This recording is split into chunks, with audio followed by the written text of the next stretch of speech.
Alhamdulillah. Alhamdulillah wa kafa. Salamun ala ibadihi allazina istafa amma ba'd. A'udhu billahi minash shaitanir rajim. Bismillahir rahmanir rahim. Subhana rabbika rabbil izzati amma yasifun. Salamun ala al-mursaleen. Walhamdulillahi rabbil alameen. Allahumma salli ala Sayyidina Muhammad wa ala ali Sayyidina Muhammad wa barik wa sallim. Allahumma salli ala Sayyidina Muhammad وعلى آل سيدنا محمد وبارك وسلم.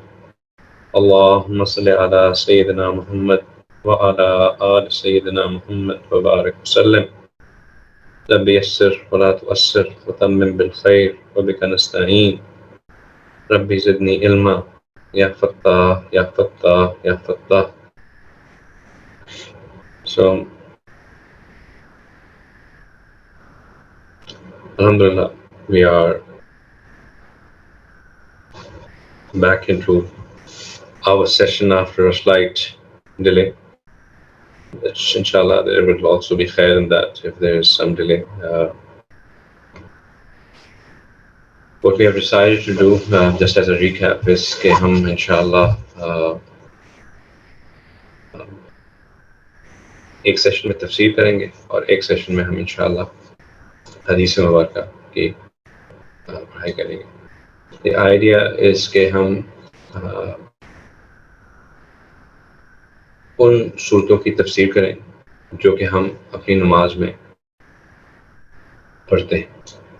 और इंशाअल्लाह the target that we have set for ourselves is कि जिन साथियों को अभी last 10 ayats surahs नहीं आती, will aim to learn them as we go along.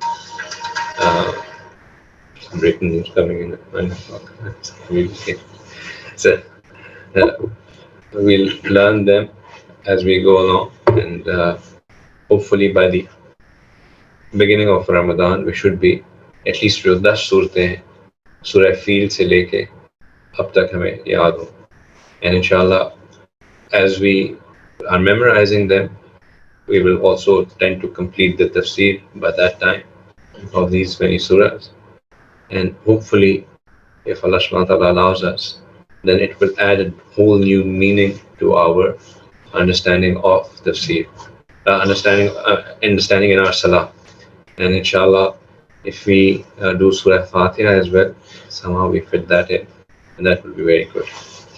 Hadeeth, what we intend to do, inshallah, is there are certain ahadith which I believe that as Muslims we should, all of us, should be 100% aware of them, especially in the times that we are living in right now. If we truly understand the meaning and the implication of those ahadith, we can be a much, much, much better human beings. Rasulullah, above all, he was the best of the human beings. And as a human being, the traits and characteristics that he had, his teachings are a reflection of that. And we need to learn those traits and learn those personality characteristics from him and bring them into our lives so that we can be a good human being as he was. He was a good human being, and then he was the best of the human beings. That's why he was the best of the moments. That's why he was the best of the Anbiya. He was the best of the Ibad. So the first place for us to start is also what he was. He was first the human being, and then he became a messenger. But nobody would ever raise a finger at him and say that, well, you were like this before. There was nobody, in his most staunch enemies could never pinpoint any personal flaw in him. लोग character assassination पे उतर आते हैं जब कुछ और नहीं मिलता. The worst that your enemies get down on is character assassination. They get down and they start, they start throwing mud at you. The worst that the Quraysh or the Kafar in Makkah could come up and say to him was that he has become Majnoon. you know, he's been, इसके ऊपर जादू हो गया है, इसके ऊपर जिन चढ़ गए. That's the worst. They could not come up and say, okay, oh, see, this way. In fact, so much so that they went and themselves offered, तुम्हें चाहिए क्या है, तुम्हें सोना चाहिए, तुम्हें चांदी चाहिए, हमारी बेटियां चाहिए, बादशाह चाहिए, what is it that you're looking for? Because they couldn't realize, you know, what's in it for him. They could never come up. There were no audio leaks for him. You know, if you get what I'm trying to say, right? You could not dig out anything from his past and say, okay, yaar, dekho, let's use this against him. There was no such thing as that, right? So this was Rasulullah, and this is what we need to bring into our lives. But let's, inshallah, look at Hadeeth. Today, inshallah, in today's session, we'll try to close it up by 10, inshallah. I'm sharing my screen with you guys. Are you able to see it online? तो screen नजर आ रही है, तो screen पे basically it is a one slide presentation that I'm sharing, और आज हम कोशिश करेंगे कि इसी presentation के इर्द गिर्द ही अपनी discussion को रखें. This presentation is basically about introduction to Tafseer. अगर हम लोग तफसीर पढ़ने से पहले I think कुरान के बारे में कुछ बातें समझ लेना ज़रूरी है. उससे हमें आइडिया हो जाएगा कि हम जो कुरान के बारे में पढ़ रहे हैं या समझ रहे हैं, सुन रहे हैं, वो है क्या, you know, what is Quran all about, and हमें what is it that we need to know about Quran for it to benefit us properly. So last मैंने आपसे जो डिस्कशन की थी दैट वाज अबाउट के कुरान की जो पढ़ाई है, रसूल सल्लल्लाहु अलैहि वसल्लम कुरान पढ़ने वाले के बारे में क्या फरमाते हैं. रसूल सल्लल्लाहु अलैहि वसल्लम looked at this hadith mubarakah in which Rasul सल्लल्लाहु अलैहि वसल्लम had said khairukum man ta'allama al-Qur'ana wa 'allamahu. And if you recall, मैंने दो तीन बातें बताई थी कि इस हदीस से कितनी, इस हदीस मुबारका की एक और खूबसूरती ये है कि वो सिर्फ 4-5 अल्फाज के ऊपर ही है बेस्ड, और उसमें इतनी डेप्थ होती है that if you start reflecting on it, each word has so many meanings to it. So, you know, Quran पढ़ने वाला, now that we are students of Quran, in sight of Allah we are elevated. That's number one. And that means that elevation gives us an opportunity, and at the same time this puts a lot of responsibility on us. Opportunity is to, you know, be in a graduate program and, you know, become a senior executive in a short time. And responsibility is that if we now do wrong, you know, of course that will go against us very quickly as well. And the responsibility is also that now others who know that we are part of a program like this, where we are now studying Quran, we are students of Quran, that means that, you know, people will judge us कि यार ये तो कुरान सीखता है और ये इसकी हरकतें.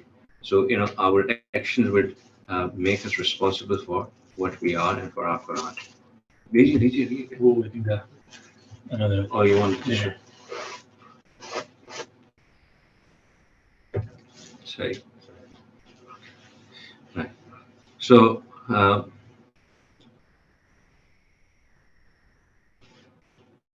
Ahsan, I don't think you were in the session last. Asad, आप भी नहीं, असद थे मेरे ख्याल से, असद was there. नहीं, मैंने मिस किया था लास्ट में. मुझे कोविड हुआ था इसलिए भी मैं अभी आज भी नहीं आया physically, that's why I am attending virtually. तो उसकी रिकॉर्डिंग हमने ग्रुप के ऊपर शेयर की थी. I would very sincerely recommend कि आप लोगों को रिकॉर्डिंग जरूर सुन लीजिएगा. There were a number of points that we covered in there, and ये जो एक सिंपल सी हदीस है जिसमें रसूल कहेंगे the best among you are those who learn Quran and teach Quran. But you can imagine that we spoke about just this one hadith for almost 45-50 minutes. So how much there is to actually learn from it. So inshallah, going forward, it will help you a lot in building that connection with Quran if you understand this hadith. So my sincere recommendations कि उसको जरूर recording catch up कीजिएगा. Right? Quran है क्या? कुरान, अल्लाह सुब्हान ताला ने कुरान के लिए मुख्तलिफ अल्फाज इस्तेमाल किए हैं. Quran itself is comes from qara'a, which is to collect or to read or to recite. Qara'a yaqra'u, se Quran aata hai, uska masdar. So, which is either goes in the meaning of to, sorry, हमारे यहाँ थोड़ा सा earthquake आ गया. So,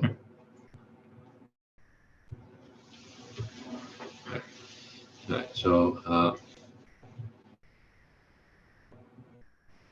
to collect or together, that's what it comes in the meaning of. Then Allah subhanahu wa ta'ala has used different words for it. The words that have been used for it are Al-Quran itself, which means the reading, as I said. Furqan. Furqan is the criterion, a benchmark किसी चीज के लिए. The ultimate authority, वो Furqan होती है. फिर zikr, the word used for it is zikr as well. It's an advice. Kitab is another word that's used for it. Al-Kitab के नाम से. At-Tanzeel is another word that's used for it. It's the revelation as well. There are a few interesting aspects about Quran. First question is that how did actually Quran, what is the definition of Quran? Quran, if somebody is to ask us, a non-Muslim is to ask us what exactly is Quran, what exactly would be the definition that we would say? What is Quran? Word of Allah. The word of Allah. Or anybody else who's not looking at the slides and can tell me. The definition of the Quran, as I have the slide on as well, it's the words of Allah, Allah ka kalam, that was revealed to Rasulullah sallallahu alaihi wasallam. So there are different words of Allah. There are words of Allah to Musa alayhi salam as well. That's kalam Allah as well. But Quran, in its definition, is words of Allah revealed to Rasulullah sallallahu alaihi wasallam. But Rasulullah sallallahu alaihi wasallam को अल्लाह की तरफ से बहुत सा इल्हाम भी होता था, और बहुत से बातें हदीस कुदसी जिसे हम कहते हैं, वो भी अल्लाह के अल्फाज हैं, लेकिन वो हदीस मुबारका में आते हैं. So these were words of Allah that were revealed to Messenger sallallahu alaihi wasallam, and through the Prophet, through the angel Jibreel alayhi salam, right, and are narrated to us without any broken change, in a continuous manner, tawatur के साथ. अल्लाह का कलाम जो कि नबी पाक सल्लल्लाहु अलैहि वसल्लम को जिब्राइल अलैहि सलाम के जरिए पहुंचा और हम तक मुतवातिर के साथ आ रहा है. So the reason that we say that Quran, there is no doubt about Quran, is why was Quran in the book form when Rasulullah sallallahu alaihi wasallam left, and that book is coming to us. Quran was not in the book form. You have a question? Except for the last two ayats of The mutawatir. What does mutawatir mean, sir? yeah, that, and you said the Quran is revealed through Jibreel, but except for those two ayats of Surah Baqarah, right? No, every single ayah is revealed through Jibreel. There's no ayah of which is not revealed through Jibreel. The ayah Amna Rasul that was revealed. No, that was revealed on the journey of Miraj, but that was even revealed by Jibreel. Right. So there's no ayah that has not come to Rasulullah without Jibreel. Every single ayah comes through Jibreel. So the Quran that has been revealed to Rasulullah via Jibreel and has come to us through tawatur. Tawatur means there is no broken change. The definition of tawatur is that the number of people at any generation that could agree on the same point was so many that it would be wrong to say that all of them are liars. This does not apply to our generation, because our generation, because of social media, the number of people agreeing to something being true is different. But from this example of this would be कि अगर हम exactly, example of this would be कि अगर हम समझें, if I tell you that Eiffel Tower is in Paris, although you have not seen, most of people have not seen it, but because this is such an established truth that has come down from over and over and over and over and over people, that it would be false to assume that so many people are convinced that this exists over there. This is what tawatur by definition means, right? So this is what Quran is. But how did Quran actually come? So as I said, that it came to Rasulullah via Jibreel alayhi salam, and that process is called wahi, right? And when wahi was used to come on to Rasulullah, wahi, it would be a very, very heavy process on Rasulullah. The wahi would be, it would be so difficult on Rasulullah that Sayyidah Aisha anha says that at times Rasulullah would be sitting, and you all, mashallah, have been to Medina, and you all know that in winters, Medina is cold, really cold, right? It is a cold, cold city. In Medina, in winters, Rasulullah would be profusely sweating because of the intensity of wahi that would be coming. Once he was sitting on a she camel, and that camel sat down because of the weight that she felt that was coming on to Rasulullah when the wahi was coming down. Once Rasulullah had his head, blessed head, in the lap of one of the Sahabis, and he said that when the wahi came, I felt that my leg would crush under the weight of it. It was a very, very heavy thing. In Sahih Bukhari, one of the initial ahadith, Rasulullah is said to describe that when the wahi comes, it feels as though I could hear the chiming of the bells. And but what the ulama have, or what the muhaddithin have said, is that chiming of the bells isn't that bells ringing. It may so be the angel's wings flapping that he would hear, that it would sound like that, or it may so be that the voice would be coming from all surroundings, so you would not be able to ascertain that where exactly is the direction of the wind of voice coming in from, so it would feel like chiming of the bell. But Rasulullah would get wahi through Jibreel as far as Quran is concerned. He would also get wahi in other forms. Rasulullah had wahi in form of dreams. So prior to him becoming a prophet, it comes in Hadeeth that he would go and tell Khadija that I would see dreams, and after a few days they would come true as though I'd seen them in actual. And it was in his dreams that he had this inclination that he should go and start spending time in being separate in Ghar Hira. So he would see dreams. That was one way of thinking. At times, Allah would put something in his heart as well, that this is Allah, this is a way of Allah subhanahu wa ta'ala. He puts, and this form of wahi, although the word is still used is wahi, ilham is from wahi.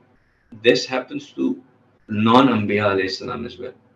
But the word of Allah subhanahu wa ta'ala, in terms of its commandments of Allah subhanahu wa ta'ala, only come via Jibreel alayhi salam. Then Jibreel alayhi salam came to Rasulullah in his angelic form, which Rasulullah would not see him but would know that he is there. Or he would come in the form of a human being as well.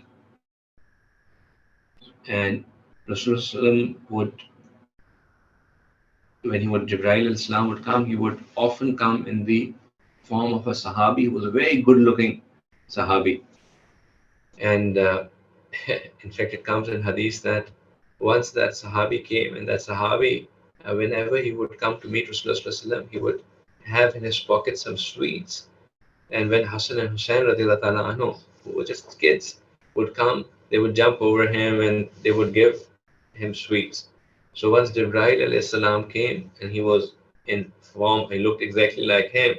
So Hassan and Hussein radiallahu ta'ala anhu came, and they thought that it was that Sahabi who was there. And they started jumping over him and started searching his pocket for sweets. So Rasulullah had to say that this is Jibreel alayhi salam and not that Sahabi. So, and then twice Rasulullah saw Jibreel alayhi salam in his full form as well. Once was the occasion, so once was on Miraj, when he went with him on Miraj. And then on another occasion, and I'll tell you about the occasion very shortly, but on that occasion when Rasulullah Sallallahu Alaihi Wasallam saw him, he said that when I saw that he was from one end of the horizon to the other end of the horizon, all I could see was him. You know, that's how widespread his wings were. So Jibreel alayhi salam is, Allahu Akbar, he's huge, right? How did Quran get revealed? How did it come down? So what do you think? It came down all at once? The years of Makki It Surahs, came over the years, right? But then Allah subhanahu wa ta'ala says, Inna anzalnahu fi laylatil qadr. So we descended it on in the night of Qadr. So what does that mean? Finish. Yeah? So Quran came down, the descent of Quran is in 2 steps. Most of us don't know that. The descent of Quran is in 2 steps. The first step is called Inzal, right? And this was the Quran came from Loh-e Mahfuz. From Loh-e Mahfuz onto Baytul Izzah, right? And Baytul Izzah is like we have our Kaaba in Makkah Mukarramah. Just on top of our Kaaba, above the 7 skies, is Baytul Izzah. That is the Kaaba of the angels, and that is the place where it is so crowded that you can imagine how many angels there are. We can't imagine. There's just so many angels that are there. It says that if the angel gets to come once to do tawaf of that, they would never get the opportunity to come again and do tawaf of it. It's so crowded. What I'm saying to you comes in Hadeeth. So that place is a very busy, but that place is right above our Kaaba, and that's where the first descent of Quran came. So Quran in its full came from Loh Mahfuz and to Baytul Izzah in what is called Inzal. Inna anzalnahu fi laylatil qadr. We descended the Quran down onto on the night of Qadr. So that night of Qadr, the Quran came down from Loh Mahfuz onto. Then the next part of it is called Tanzeel, which is gradual. And that happened over the period of 23 years. It happened over the period of 23 years. And that 23-year period is basically the first part of it was when Rasulullah was in Makkah Mukarramah. For how many years? For 13 years. And the next part of it was the 10 years that Rasulullah was in Medina Munawwarah. The descent of Quran started with Rasulullah being in Ghar Hira, and over there Rasulullah. So another question that I often had before I started studying was that what would Rasulullah go and do in Ghar Hira? Like, हमें उसे सिखा दिया जाता है ना कि वो इबादत करते थे. क्या इबादत करते थे? नमाज, मतलब कुछ था ही नहीं, तो वो क्या, what was he used to do? इसकी बहुत बड़ी तफसील है. इसकी तफसील जो है वो इंशाल्लाह कभी अल्लाह ताला ने मौका दिया तो मैं आपको ज़रूर समझाऊंगा. लेकिन the simplest is that he would used to contemplate, फिक्र करते थे. And this fikr is part of ascension, जो रूह की elevation है ना. अगर कभी हमने आज से 3 सेशंस पहले हमने बात की थी एनर्जीज की. आप में से पता नहीं कौन कौन था उस सेशन के अंदर. उमर था, एनीबडी एल्स? एहसन उस सेशन में थे मेरे ख्याल से. Asad was also there.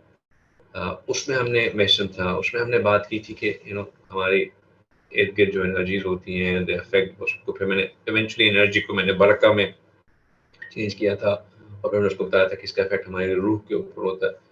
हमारी रूह का भी एक एसेंट होता है, और एसेंट जो है वो जिक्र से शुरू होती है, फिर फिक्र पे जाती है, और फिर so on and so fourth.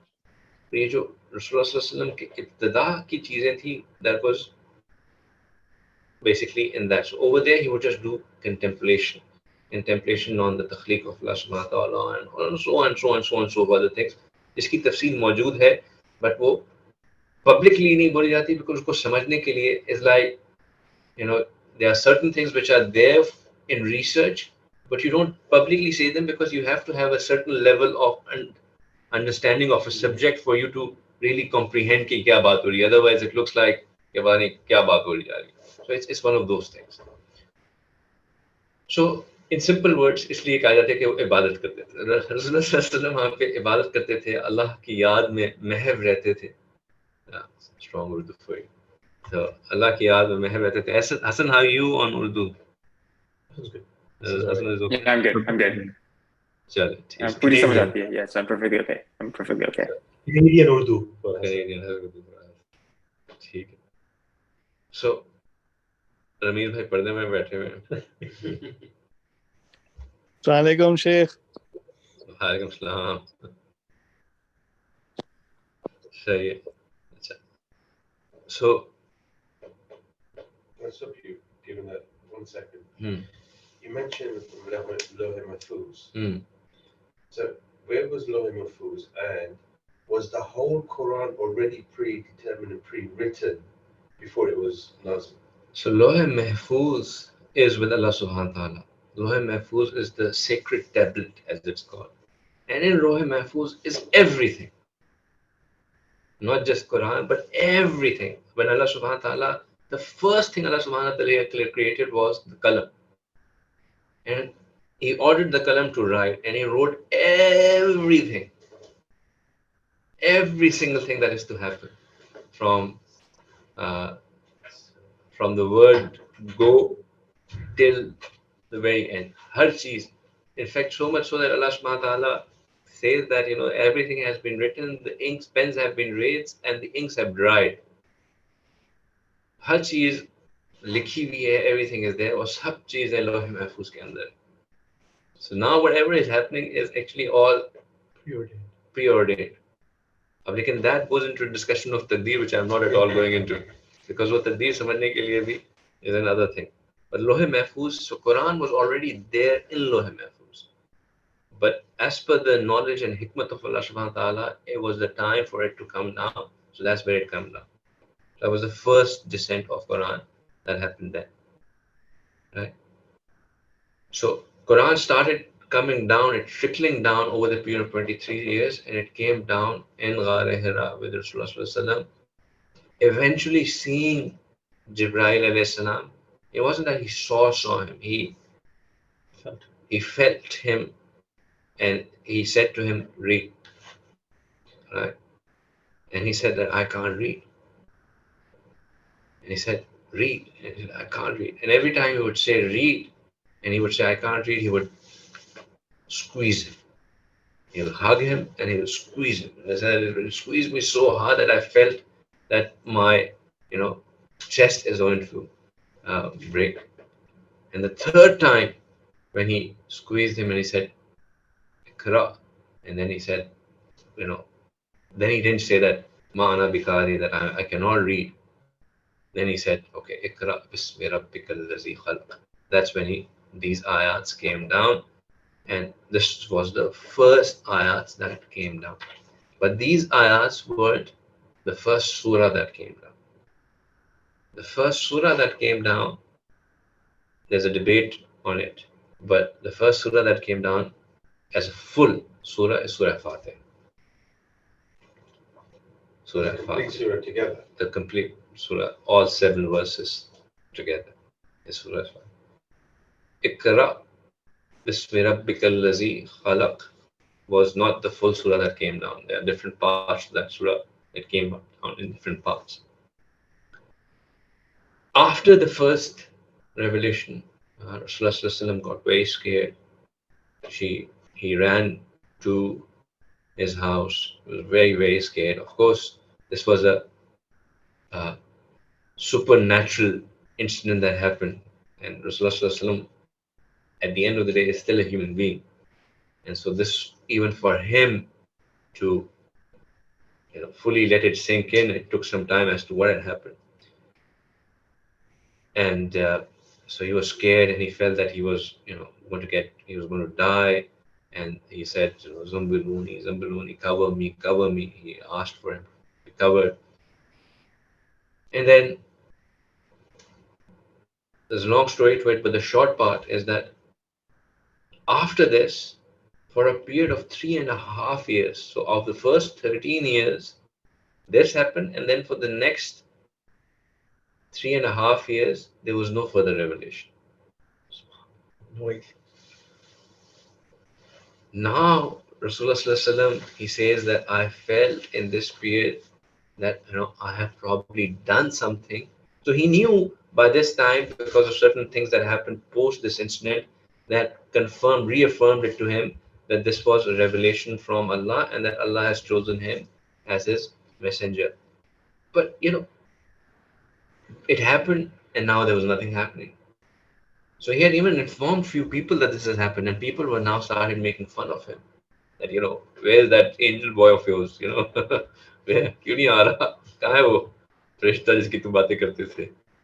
वो Sorry, out of that 13, 3.5. So First 3.5 years. So first 3.5. So out of 23 years, out of the 23 years of revelation, we can actually say that 3.5 years there was no revelation. Okay. So It was just that one ayat.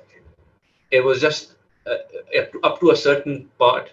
I do not recall exactly out of top of my mind कि किस जगह तक आया था, but first few आपको याद है कहाँ तक आया था? But I do not remember कहाँ तक आया था, right? But only the first part of it. First part of yeah, right.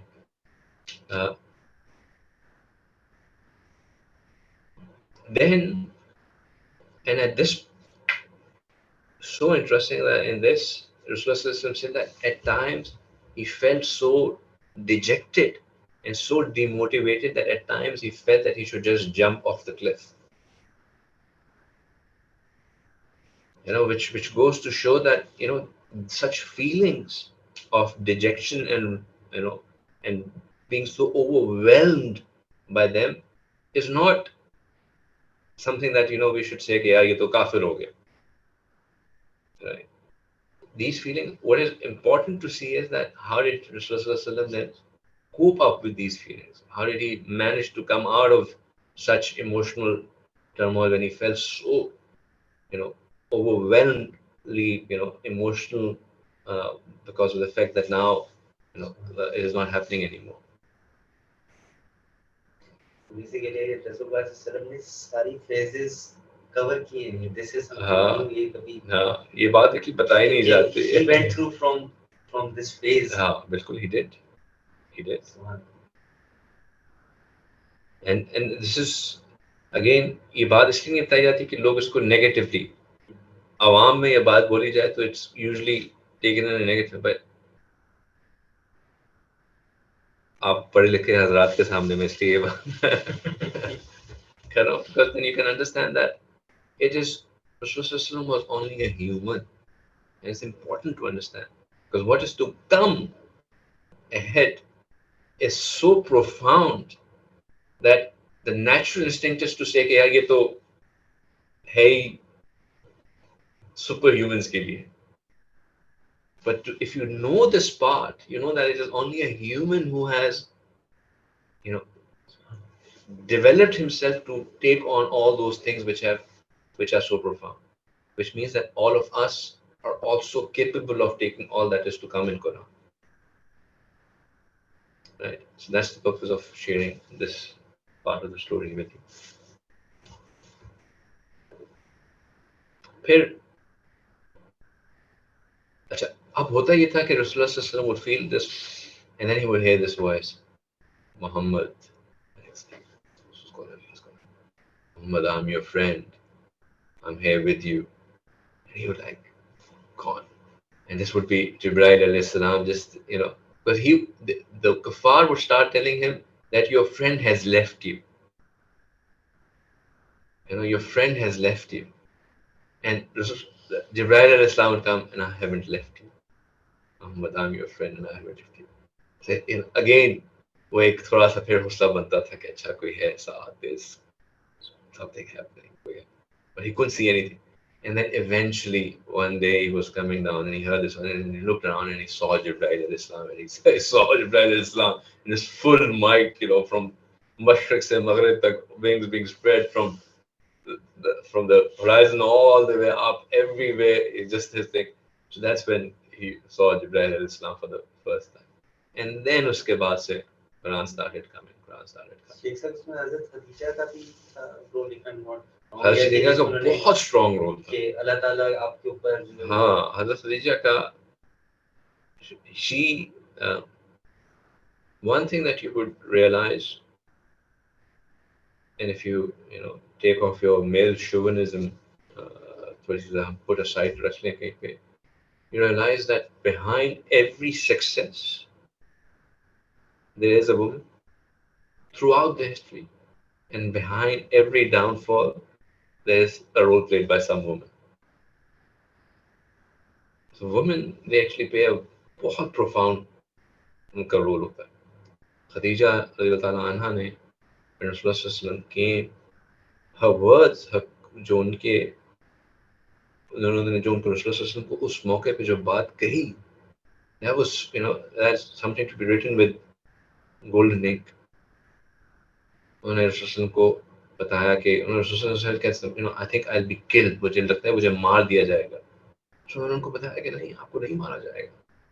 And then she made him this, count the effects that were personality traits जो थे उनके, कि आप जो हैं लोगों के दरमियान मोहब्बत फैलाते हैं, आप सिला रहमी करते हैं, आप लोगों का ख्याल रखते हैं, आप गुरबा की जो है वो मदद करते हैं, आप रिश्तों को जोड़ते हैं, आप ये करते हैं, आप वो करते हैं. So 5, 6, 7 things that they were said, and then she said, all right, उस वक्त वो comfort थी. But the next she said, अच्छा मेरे वो एक जानने वाले हैं, he's a scholar है, वो उनके पास जाते हैं, वो वर्का बिन रऊफ उनके पास लेके गए. वहाँ उन्होंने रसूल सल्लल्लाहु को बताया कि हाँ ये जो सारी चीजें इंसिडेंट आपके साथ हुए थे, वो leading up to this is all in our books. It tells us that Allah subhanahu wa ta'ala, and if I live up, I would actually, मैं आपके ऊपर ईमान लेके आऊंगा. तो उस वक्त तक उनको रसूल सल्लल्लाहु को ये हुक्म नहीं आया था कि अब आप लोगों को ईमान पे बुलाएं. वो आया था सूरह मुज़म्मिल के बाद, which was the second surah. The second set of ayats that started coming was Surah Muzammil. Right? So, these were the things that were happening when Quran started coming. And then, the whole thing about Quran, kis tarah tala wo aata.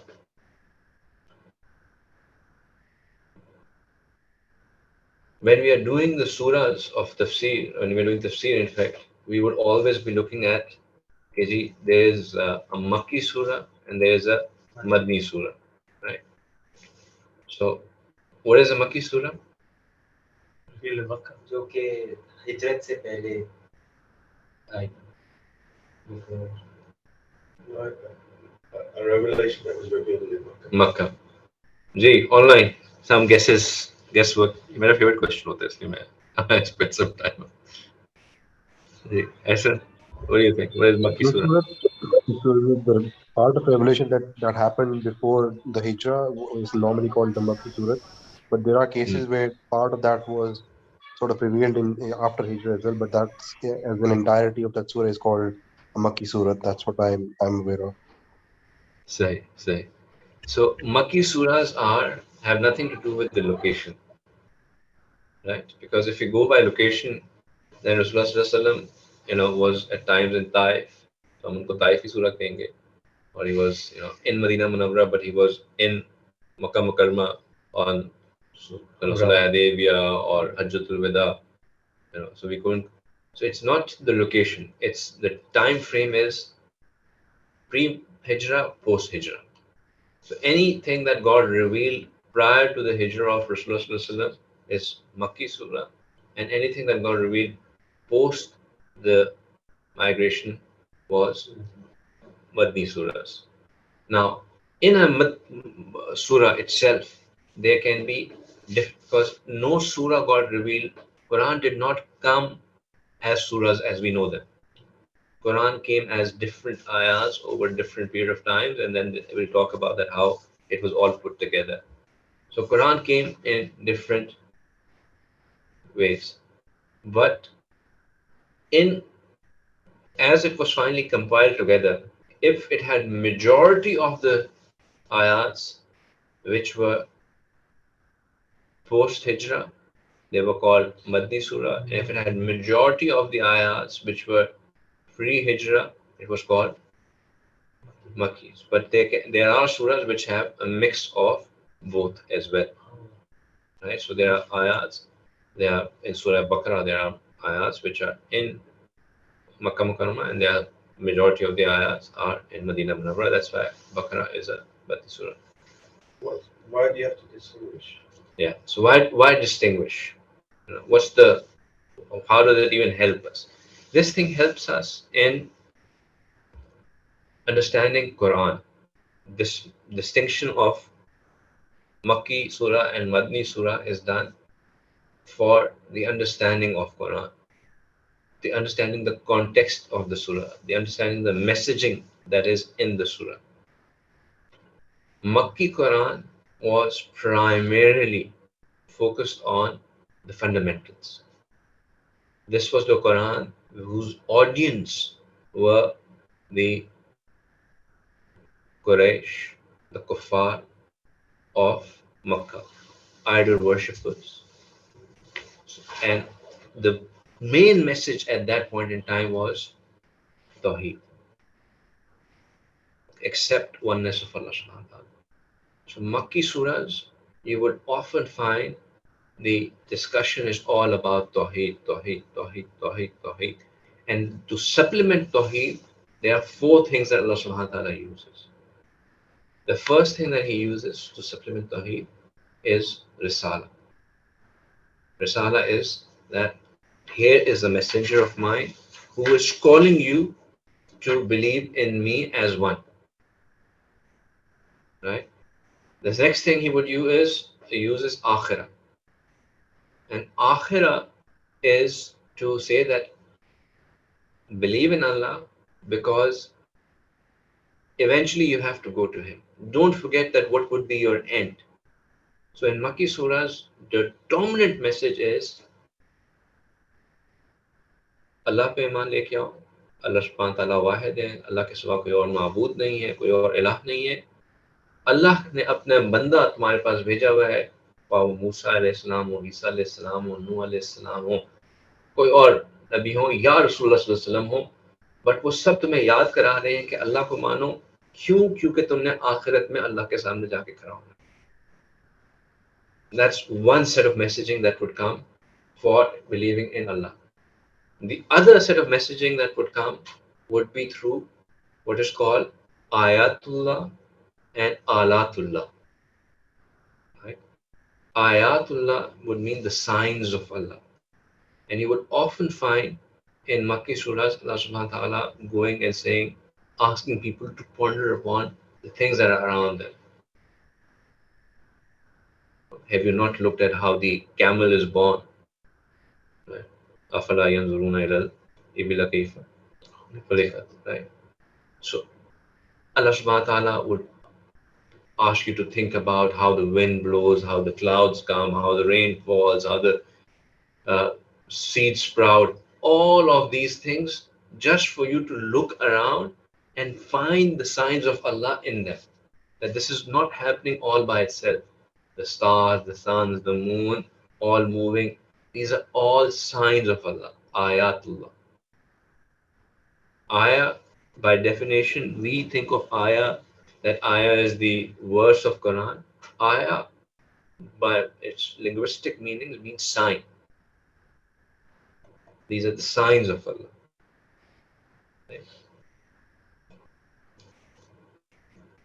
And then,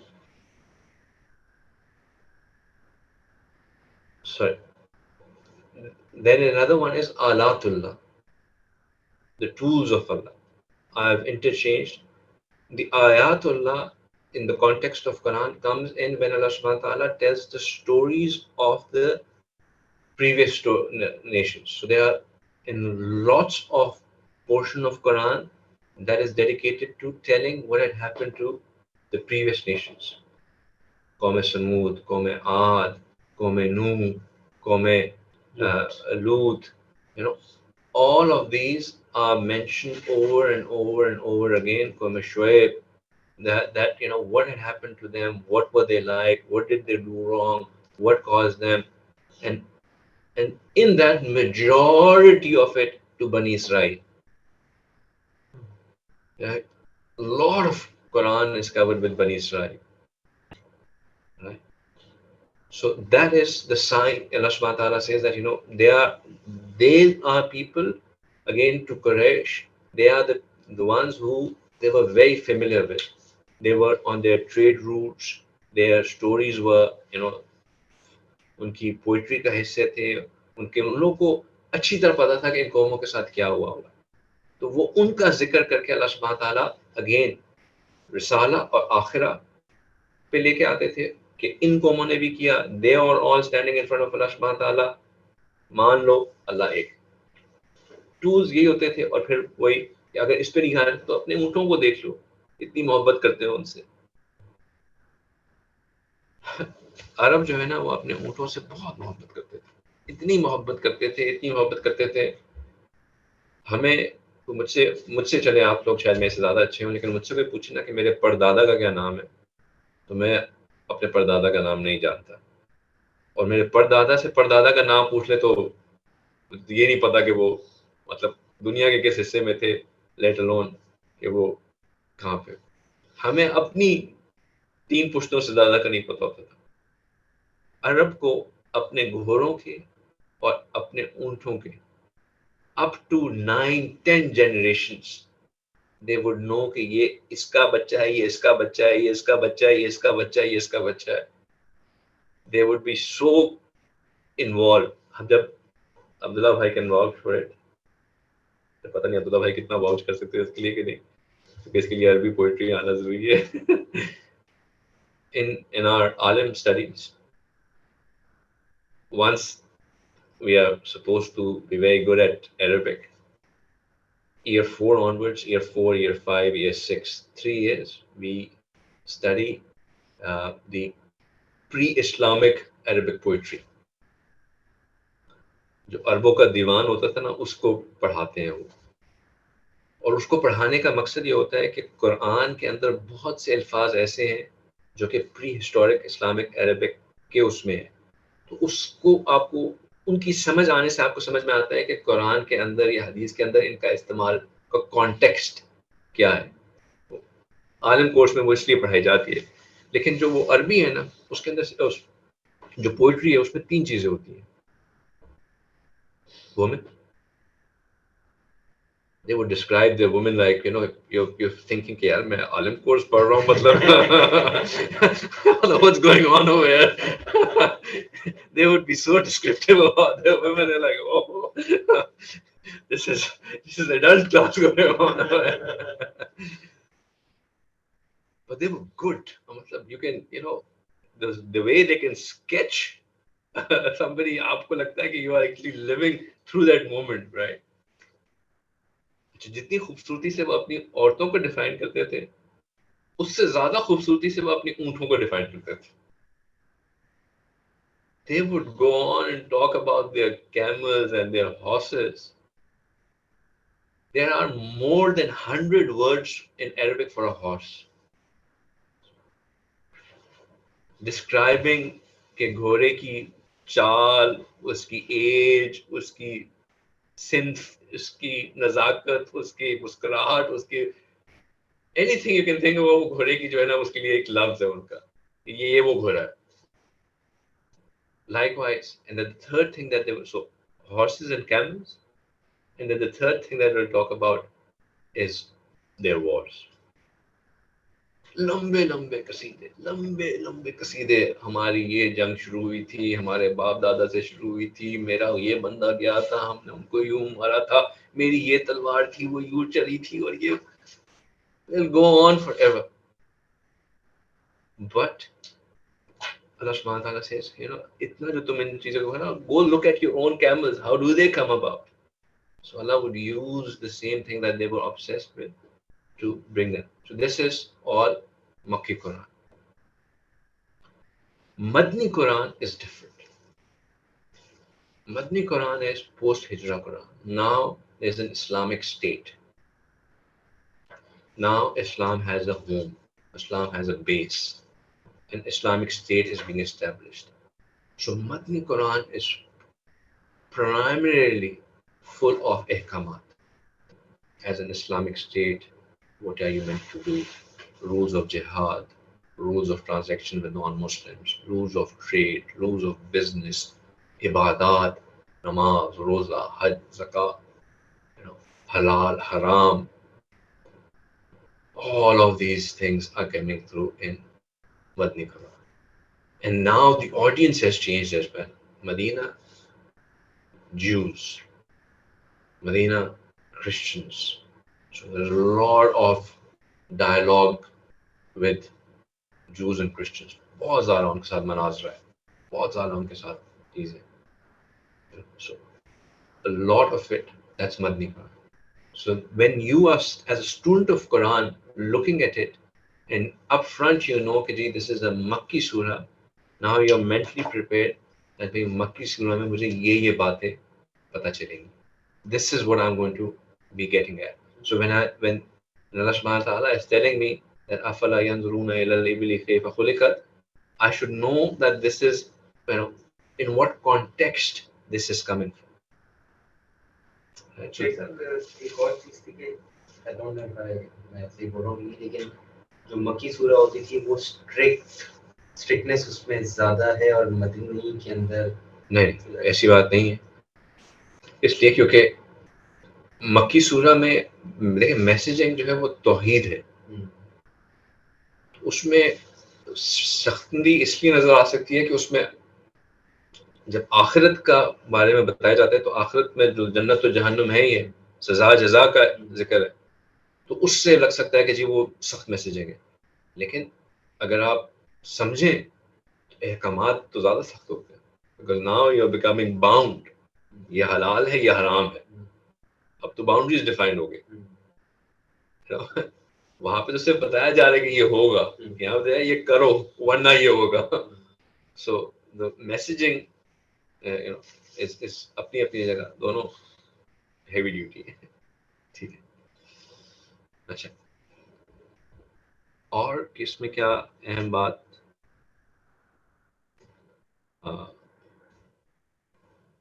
एक और बड़ा interesting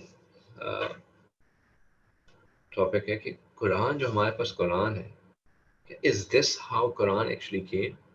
रसूलुल्लाह सल्लल्लाहु अलैहि वसल्लम गए, सूरह फातिहा, then सूरह बकरा आना शुरू हुई, फिर सूरह बकरा खत्म हुई, उसके बाद फिर सूरह आल इमरान शुरू हुई. एंड जिब्राइल अलैहिस्सलाम came and said, we are now sending surah Imran, Al Imran, and then how किस कुरान जो हमारे पास है, how did this come about? Duman के ज़माने, it was Duman के ज़माने, later on compiled. It's a 6,666 piece jigsaw puzzle. It is actually a jigsaw puzzle. Quran was, when was the last ayah that came through? And how was it all put together? I mean, at times it really, bamboozles me when I say वो साहब इकराम कुरान पढ़ रहे थे. वो कौन सा कुरान पढ़ रहे थे? उस वक्त वो मतलब क्या कुरान पढ़ रहे थे? कोई एक आयत होती थी वो पढ़ा करते थे, या मतलब how did they know कि ये कुरान हमने पढ़ना है? And plus how is it that they were able to say कि जी अच्छा ये यहाँ पे सूरह नाजिल हुई, ये आयत यहाँ नाजिल हुई, but now this is together and they have to wipe out all their memory of it before and now just remember this. This is all very cool. But the discussion that I have on or Tafseer itself, just so that we understand Tafseer, is probably another 35-40 minutes discussion that's left in it. And हमारे timelines के हिसाब से we have just 5 minutes left over here. What do you want me to do? You want me to continue or do this the next time? आपका school से समय तो Okay.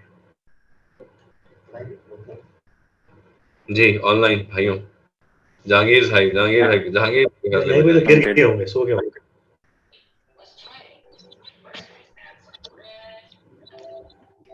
I think continue कर सकते हैं. I'm fine. Yeah. सही अच्छा फिर ओके जहांगीर तो वैसे चलेंगे मेरे ख्याल से ये तो गिर गए कहीं, सो गए। ठीक Alright, so let's carry on then, inshallah. But I think एक गो में कर लें तो ज़्यादा interesting हुआ.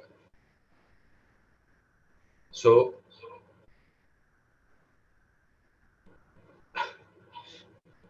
right. So जो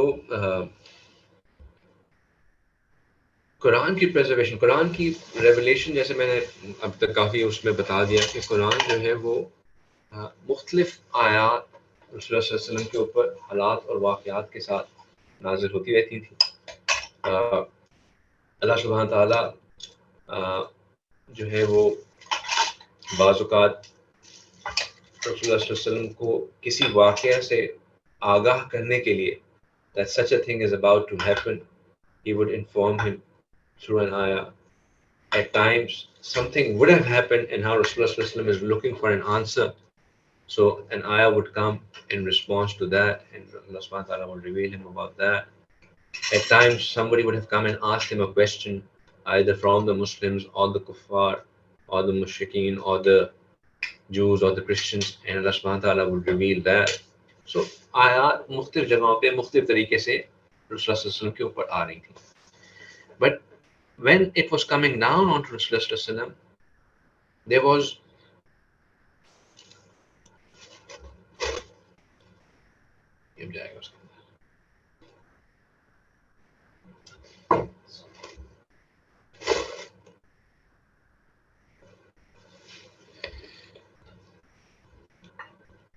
sorry जी हमारे यहाँ पे कुछ domestic issues चल रहे हैं, we're trying to solve that.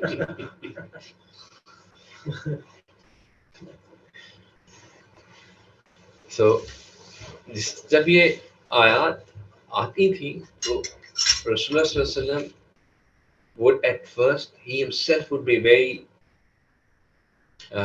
he would be very concerned to कि मैं जल्दी जल्दी से इनको याद करूं. So much so, he felt so burdened by it that Allah Subhanahu wa Taala actually had to reveal another ayah to say to Rasulullah Sallallahu Alaihi Wasallam कि आप इसके बारे में फिक्र नहीं करें, हम आपको कुरान सिखाएंगे भी और आपको इसको याद भी कराएंगे और इसकी हिफाजत करना भी हमारी जिम्मेदारी है. And with this came another concept in Quran, which we must also be aware of, which is called nasikh mansukh. You understand these terms, nasikh and mansukh?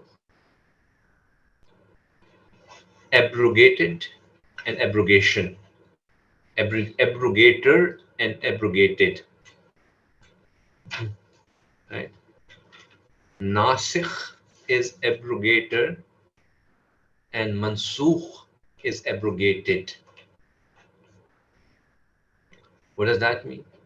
That means that there in Quran revelation, Allah subhanahu wa ta'ala actually kept on changing the rules that were coming through. So in the 23 period of Rasulullah's life, when Quran was coming through, there are parts of Quran that came which are no longer there.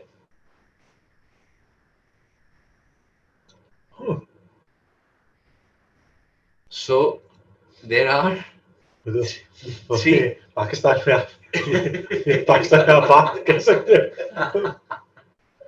ये बात है, ये बात शुक्र जानकी चला गया. ये बात खैरुकुम मन तअल्लमल कुरान व अल्लमहु वालों से की जाती है, जो लोग एलिवेटेड हो चुके होते हैं. ये आवाम में बात नहीं की जाती.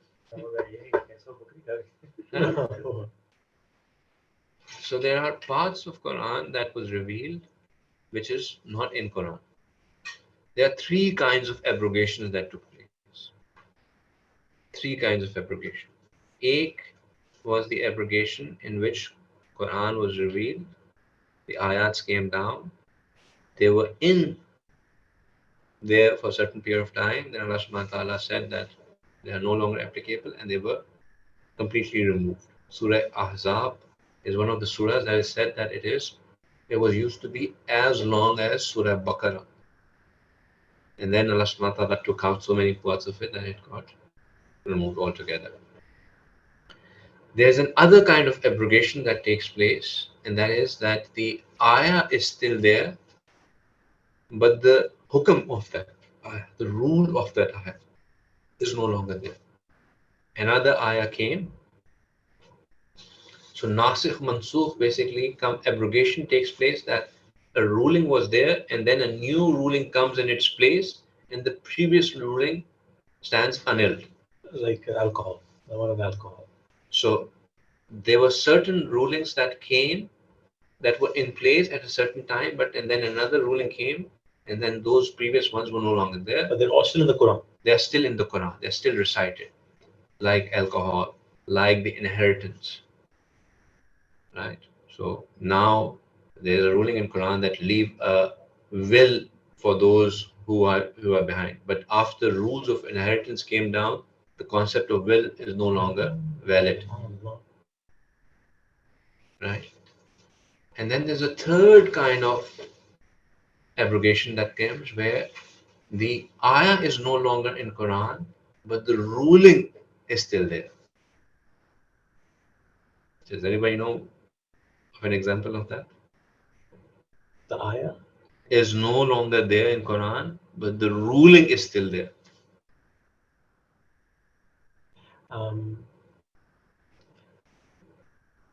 Stoning of death of a fornicator. A married man or a woman who fornicates to be punished by stoning to death. That is one of the rulings of that. ये बात पाकिस्तान की आवाम में कर सकते हैं, आप जैसे लोगों के सामने नहीं कर सकते. आप लोग सारे जो है ना वो it gets like Islam, radical religion. So ये जो है, this is the examples of abrogated and abrogator, right? So जो नासिख जो मनसूख जो खत्म हो चुकी हैं आयात, they are नासिख, and जिन आयात ने उनको लेके आया वो मनसूख है. So in tafseer, another thing which is often spoken about is कि ये आयत नासिख थी, ये मनसूख है. So that's another thing. Again, in context, आप लोगों को इसलिए बताना है कि in context of tafseer, when you're studying tafseer, this is what you take through.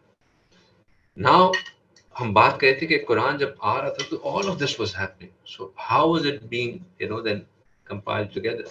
So Rasulullah sallallahu alaihi wasallam, as soon as would come on to him, he would recite it in front of the Sahaba Ikram, and the Sahaba Ikram ajma'in, they would memorize it. Now, one of the reasons of telling you about these poetic skills of Arabs earlier on was also to let you know that जैसे आजकल के Europe की pride and joy उनकी science है, उनकी financial markets के ऊपर grip है, right, their advancement in technology है. अब they feel that there's nobody else in the world who can compete with them in that, right? इसी तरह उस जमाने के जो अरब थे, उनकी जो प्राइड एंड जॉय थी वो उनकी poetic skills and उनका हाफजा था. They would take on anybody head on to say and come and compete with us in coming up with words and also retaining the words as we do. उनका हाफजा और उनकी poetry was their ultimate thing. और कुरान में अल्लाह सुब्हानहू तआला की एक सुन्नत है, वो ये है कि जो जिस भी नबी को जो भी मौजज़ा दिया, any miracle that any nabi ever got was as per the times that he was in.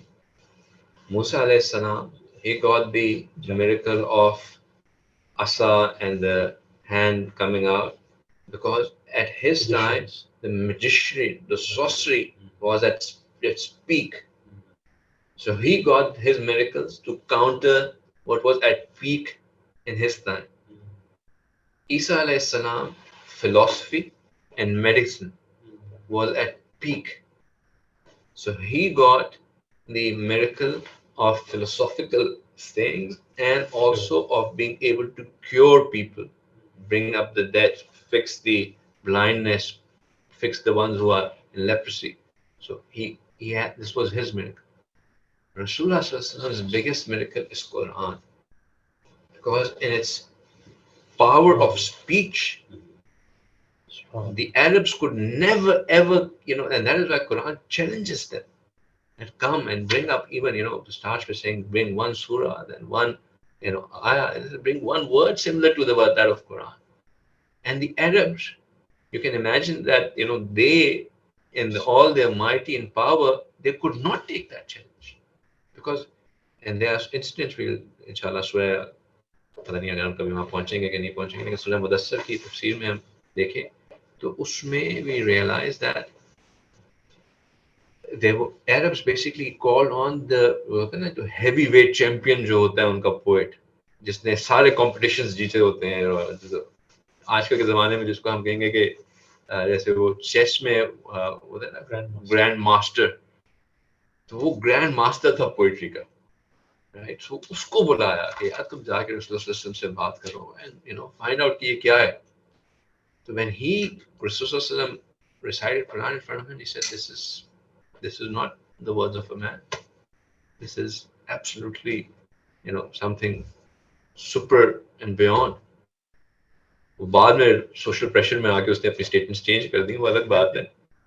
और वही कुरान में फिर सूरह मुदस्सिर में उसका जिक्र है कि उसने क्यों चेंज किया और उसको फिर अल्लाह सुब्हानहू व तआला ने ठीक ठाक उसको फेंटा है वहाँ पे. लेकिन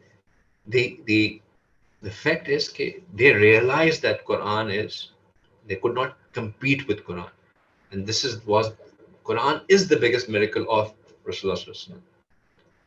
So एक वो भी वाकया था कि एक सहाबी थे जो भी आयत आती थी वो फ्रेंड्स आके लगा देते थे कि लोग देखते, पोएट्स जो थे वो देखते थे और कहते थे कि ये, हाँ बिल्कुल ऐसे ही. सहाबी का नाम मुझे सहाबा के नाम मुझे हमेशा नहीं याद रहते, इसलिए मैं जितने भी सहाबे स्टोरी सुना रहा हूँ उसमें मैं नाम स्किप कर रहा हूँ, नाम मुझे कभी भी नहीं याद रहते. One of my weaknesses. खैर, पता नहीं क्या बता रहा था मैं आपको कि रसूलुल्लाह सल्लल्लाहु अलैहि वसल्लम सहाबा इकराम को कहते थे कि उसको हिफ्ज कर, तो वो उसको हिफ्ज कर लिया करते थे. उनके लिए ये सारी बात बताने का मकसद ये था कि हम अपने हाफजे के ऊपर रख के उनको जज नहीं कर सकते कि हमारे सामने तो कोई बात पढ़ की जाए तो हमें याद ही नहीं रहती, उनको कैसे जल्दी इतनी याद रहती थी. उनका एक अलग लेवल था, वो एक डिफरेंट लेवल पे ऑपरेट करते थे. उनका हाफजा, उनका स्ट्रेंथ थी, उनके लिए ये याद करना मुश्किल नहीं था. But at the same time, Rasulullah sallallahu alaihi wasallam also had certain Sahaba who were known as Katib Wahi, the writers of the Wahi, the scripters of the Wahi. And those Sahaba, there was a privileged position to be, naturally, that aap Katib Wahi hain, aap Rasul. But there were no books, there were no notebooks, there were no papers, there was no formal place to write. So they would write them on pieces of leather, on stones, on leaves, palm leaves. So all of it would be written like this.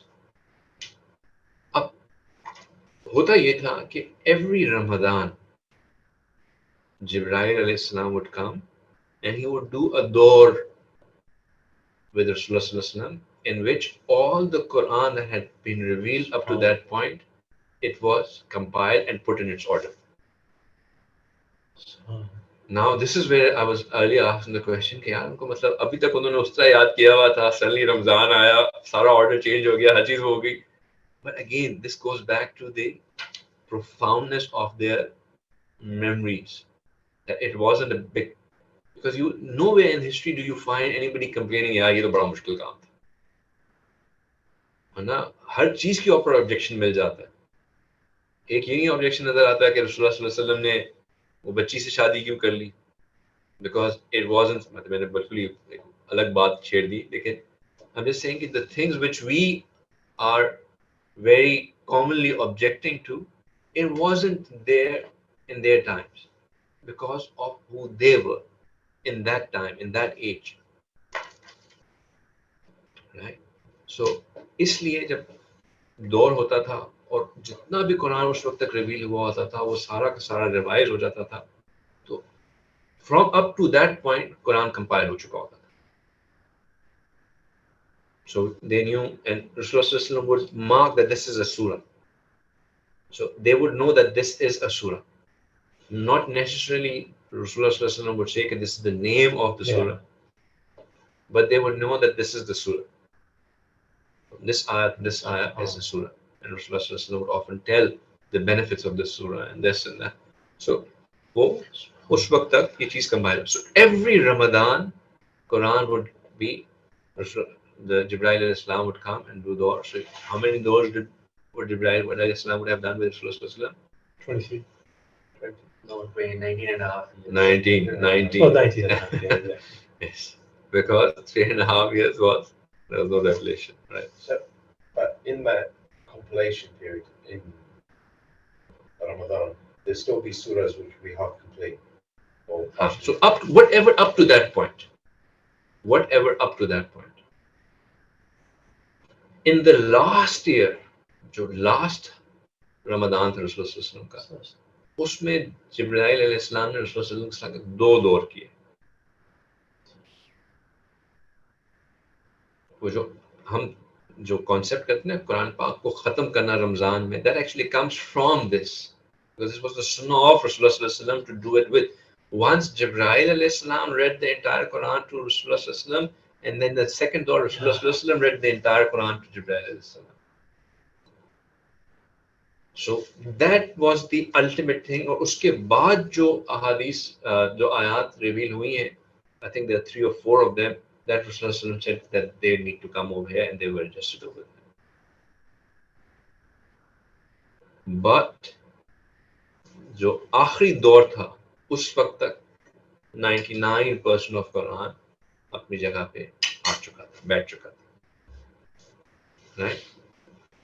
However, all of this was in the memories or on scattered writings.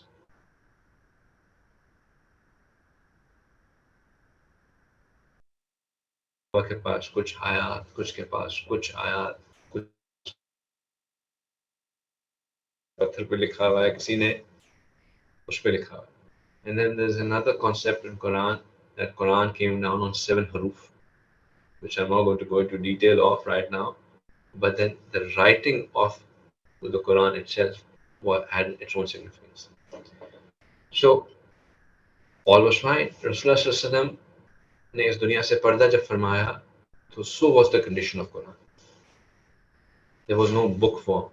Quran पाक जो हमारे पास है वो ऐसा नहीं था. It wasn't like this. And nobody felt the need for it to be compiled either. Until the war. Then what happened was that right after passing of Rasulullah, a gentleman proclaimed that he was the Nabi. And he not only proclaimed that he was Nabi, he also proclaimed that उसको वही आती है नाउज़ुबिल्लाह, और उसने जो अपने फरिश्ते का नाम बताया वो समथिंग याद है क्या नाम? The guy is Muslim, right? Musallama Kazzab is what we call him. Kazzab is the liar. Musallama was his name.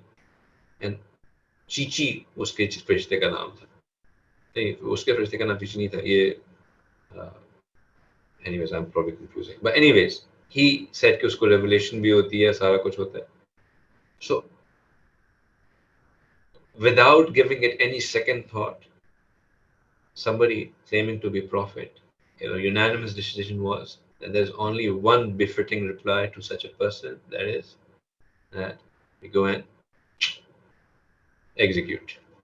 So a jihad was called out, and they went to fight with this person. And in this battle, the person who ended up killing Musallama was not Khalid ibn Walid, was Habshi. Habshi was who? Was Hamza. जिन्होंने हमजा रज़ियल्लाहु अन्हु को मारा था. और उन्होंने जब हमजा रज़ी अल्लाह अन्हु को मारा था तो उसका दुख रसूलुल्लाह सल्लल्लाहु अलैहि वसल्लम को इतना ज़्यादा था, इतना ज़्यादा था, इतना ज़्यादा था कि ऑन फतह मक्का when Rasulullah sallallahu alaihi wasallam was given general amnesty to everyone, when when Habshi radiallahu anhu, when he came to Rasulullah sallallahu alaihi wasallam, Rasulullah turned his face away from him. So he came on the other side. He turned his face away from him, from that side. And he came एकदम से पीछे आके फिर मेरे सामने आ गए कि मुझे एक दफा मैं रसूलुल्लाह सल्लल्लाहु अलैहि वसल्लम के सामने कलमा पढ़ लूं कि मैं सहाबियों के उसमें शामिल हूं। रसूलुल्लाह सल्लल्लाहु अलैहि वसल्लम मैं आपको माफ कर देता हूं, but as long as I'm alive, don't come in front of me, क्योंकि जब आप मेरे सामने आते हैं तो मुझे फिर अपने चचा याद आ जाते हैं और मुझे कल्बी दुख होता है. So he never came in front of Rasulullah sallallahu alaihi wasallam again. So he says that his redemption was that he just, as one point in time in his ignorance, he ended up killing the most beloved of the things to the Prophet sallallahu alaihi wasallam. After the Prophet sallallahu alaihi wasallam, he, ended up killing somebody who claimed to be the Prophet. So he said that this I feel that Allah subhanahu wa ta'ala has redeemed me now because he gave me the opportunity. फिर ये फिर side बात आ गई. So उस battle में, this was such a strong battle that in the entire jihad of all the battles that Rasulullah sallallahu alaihi wasallam had done, almost less than 200 Sahabas had obtained Shahadat. Of all the battles that Rasulullah sallallahu alaihi wasallam had done, all the ghazwat that Rasulullah, less than 200. In this battle alone, more than 6,000 Sahabas passed away, embraced Shahadat. In this battle alone, this was a very, very head-on battle theater. Because there was such heavy loss to Muslims, and majority of the Sahaba who had passed away were Hafiz. So now the Islamic think tank of that point in time started worrying. उनको फिक्र होना शुरू हुई कि अगर हमारे इस तरह हफाज हमने आगे जाना है, हम एक जगह तो नहीं बैठेंगे, इस्लाम हमने लेके जाना है, हम मुख्तलिफ कोनों में लेके जाना है, सहाबा जाएंगे, अगर हफाज इसी तरह नाउज़ुबिल्लाह शहीद होते रहे तो soon will be out of hafaz. So Umar radiallahu ta'ala anhu went to Abu Bakr Siddiq radiallahu ta'ala anhu, and he said that I believe we should compile the Quran. Abu Bakr Siddiq radiallahu ta'ala anhu had a principle which was that what Rasulullah sallallahu alaihi wasallam has not done, I am doing. And what Rasulullah sallallahu alaihi wasallam has said that he would do, I am doing. जो रसूलुल्लाह सल्लल्लाहु अलैहि वसल्लम ने काम शुरू कर दिया है वो मैंने करना है, और जो उन्होंने नहीं किया वो मैंने नहीं करना. So he said, रसूलुल्लाह सल्लल्लाहु अलैहि वसल्लम ने अपनी हयात ज़िंदगी में कुरान कंपाइल नहीं किया, I ain't compiling Quran. Then Shura thi, so there was a council. So the other members of Shura, they came and they started convincing, कि यार करना चाहिए. Till Allah subhanahu wa ta'ala changed the heart of Abu Bakr Siddiq and he started seeing the value of Quran being compiled. So then he called in the Sahabi, his name was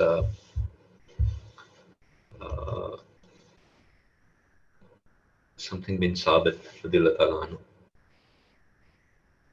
And Mujahid, usually when I am giving these lectures, मैं तैयारी करके आता हूँ and I have my notes with me. अभी ना मैंने तैयारी करके आया हूँ ना notes है, इसलिए I'm just telling you all from top of my. साहबी का नाम याद नहीं है, but वो साहबी was one of the कातिब वही जो रसूलुल्लाह सल्लल्लाहु अलैहि वसल्लम के original scriptors में से थे, वो थे.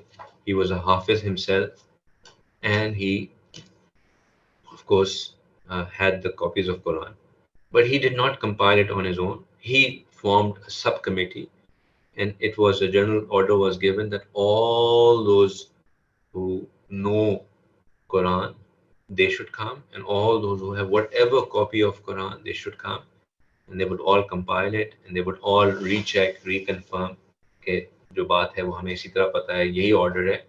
उसके हिसाब से surah by surah Quran was written down, and this Quran was written down without any Arab, so there were no harakat on it, and without any dots. There were no dots and there were no Arab. It was written down, it was combined surah by surah, and it wasn't again in a book form, it was different copies of it were kept together, and this was given to Abu Bakr Siddiq. He had one and only copy of it. So this was the first compilation of Quran. Then the final compilation of Quran took place in the time of Uthman radiallahu ta'ala. In Abu Bakr, Umar radiallahu ta'ala anhu, there was no chain travel.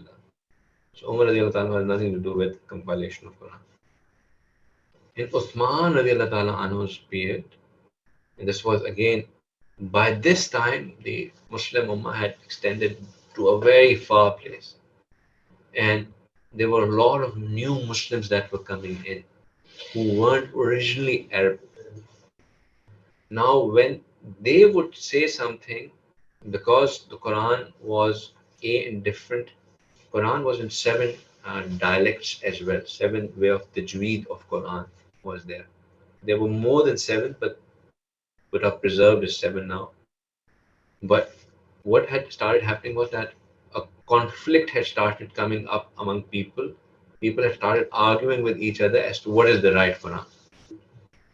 And this report came back to Usman radiallahu anhu, and he was said that this is going to become a fitna.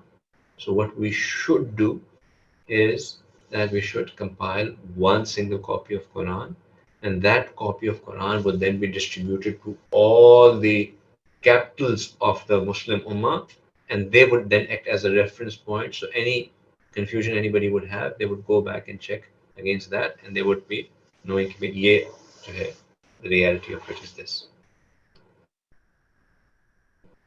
So that work was then undertaken by Usman radiallahu anhu. They did this work by first requesting the copy that Umar, Abu Bakr radiallahu anhu had made, and that copy was with Hafsa radiallahu anha. Who's Hafsa radiallahu anha? She is the wife of Rasulullah sallallahu alaihi wasallam and daughter of Umar radiallahu anha. So she had the copy. So they requested her if it can be borrowed with the promise that it would be returned to her. And they took that. And again, a committee was formed. And again, all the previous works were done. And this time, all the surahs were compiled together. All of them were put together. And it was now left only on the Qurayshi script was used, and this is what is also known as the Usmani script. The script that was put together was the Usmani script. And then on top of that, to avoid any further fitna, any other copy of any other personal copy of anyone else, Quran was burnt. So just so that from this point onwards there should be no conflict, because now a committee had come together, they have formed a Quran. If, for example, somebody has his own copy, which may be slightly different, and later on people would say, oh, this had this person, this had. To avoid that fitna, all other copies of Quran were burnt, and only this one single copy was kept as is. And this is the copy of Quran that we have right now. And this is what you'll find in museums like the one Tufkapi in Uzbekistan and all the other places. This is the copy of Quran that exists from Usman radiallahu anhu. Right? The ruku that we have in Quran, that came much later on. The Arab that we have in Quran, that came later on as well. Even Usman radiallahu anhu's Quran did not have Arab. Arab were put on later on. And then the paras that we have, the juz concept, that came later on. Juz, originally there is no concept of juz in Quran. This came from the perspective of reading it. So 30 days, 30 juz was fine. The manzil that we have was just the way that Sahaba Ikram would recite Quran to finish Quran in 7 days. So that's why we have 7 manzils. So this is the background and history of Quran, right? So what we have right now, this is what we have. अब मैं खुद भी थक गया हूँ लेकिन थोड़ी सी बातें रह गई हैं, तो आज cover that. कुरान की तफसीर के अंदर what are the sources? The sources of tafsir. The first source of tafsir is Quran itself. So on the slides you can see that I've put together the Abu Bakr Siddiq, Usman radhiyallahu anhu. So tafsir, what does tafsir mean basically? Tafsir is basically to open up something, right? To explain, to open up, to get the interpretation of Quran. Now, it is very important to understand that how can we interpret Quran? Can you and I just interpret Quran, on our own? No. The answer is plain no. Quran is to be interpreted as it has been understood by Sahaba Ikram ajma'in, as explained by Rasulullah and as implemented by Sahaba Ikram and Tabi'in and Tabi'in. That's what interpretation of Quran is. So much so that it comes that anyone who interprets Quran and gives his own opinion of Quran, even if his opinion is in line with the authentic interpretation of Quran, if it's his own opinion, it would be a source for him to enter hell. This is how strict interpretation of. Does that mean that we have closed the doors on Quran and now in 1400 years after Quran we cannot use anything from Quran?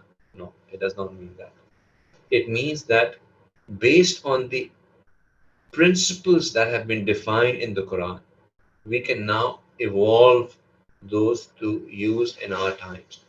But the principle that gets derived from the Quran, those principles are sealed and done by Rasulullah and by Sahaba Ikram. There is no further role to reinvent the principles. That's what it means by it not allowing the interpretation of the Quran afterwards. Those principles then can be used to, for the case-to-case situation, but there's no reinventing the principle itself. Right? So there's a gentleman who is a scholar, a very liked scholar in setup like ours. He says that अगर आप लोग काम करते हैं तो दिन के आखिर में एक साथ नमाज पढ़ लिया करें, अल्लाह सुब्हानहू व तआला आसानी देते हैं, कोई मसला नहीं. But that is his own derivation of the thing. It is absolutely not what the way the Sahaba Ikram have understood it, that Quran, or the way Rasulullah has explained that Quran. And if you are now to derive that principle because we are in 1400 years and now we have to use that, that is wrong.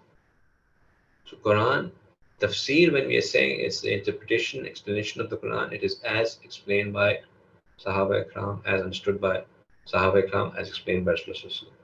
The sources of Quran for that explanation, for that derivation is.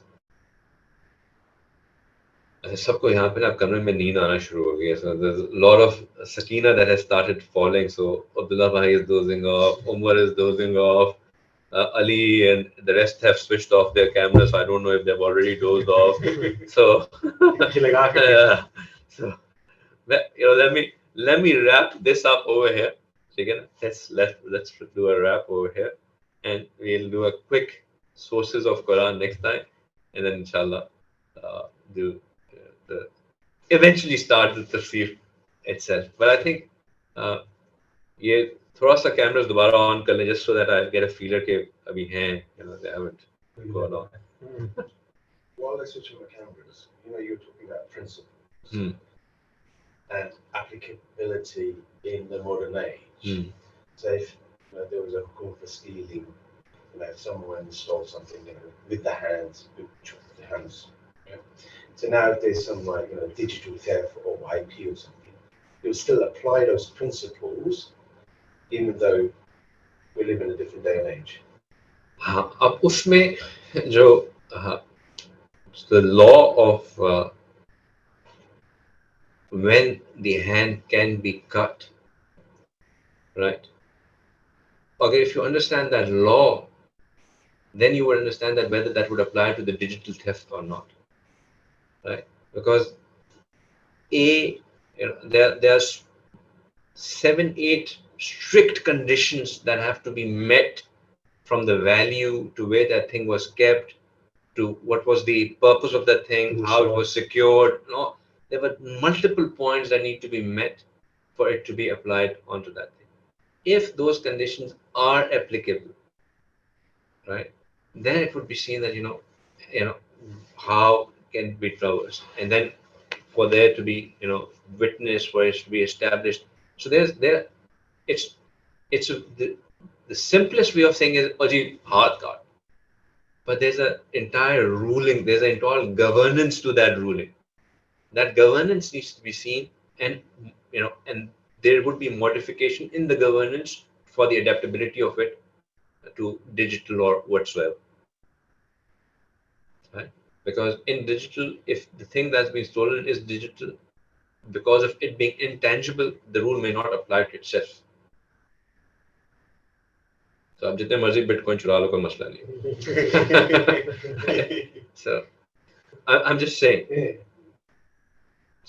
because the ruling has to exist, so it has to be seen and interpreted like that. All right. So reason for explaining all of this, or ये सारी बातें taken है, because we do study Quran, हमें सारा कुछ पता होता है, but हमें से अक्सर लोगों को कुरान के बारे में ये बातें नहीं पता होती. And once we know them, it again, देखिए जिंदगी का बड़ा simple सा principle है, the more we know something, the more we relate to them. और मैं हर दफ़ा एक मिसाल देता हूँ कि your love for your father is far more for your love for your great grandfather, and the only reason is because you can relate to your father more than you can relate to your great grandfather. हालांकि great grandfather भी हैं तो अपने ही, मतलब उनसे कोई दुश्मनी तो नहीं है, हैं तो वो भी अपने, but you relate to your father far more, therefore the उनके साथ वो है. इसलिए कुरान के बारे में जब हमें पता होगा कि कुरान है क्या, ये कैसे आया, कब आया, किस तरीकों से, किन मुजाहिदों से आया, so then you will be able to, there's a linkage to it, there's an association with it. So that was the purpose. Allah subhanahu wa ta'ala accepted. ठीक है.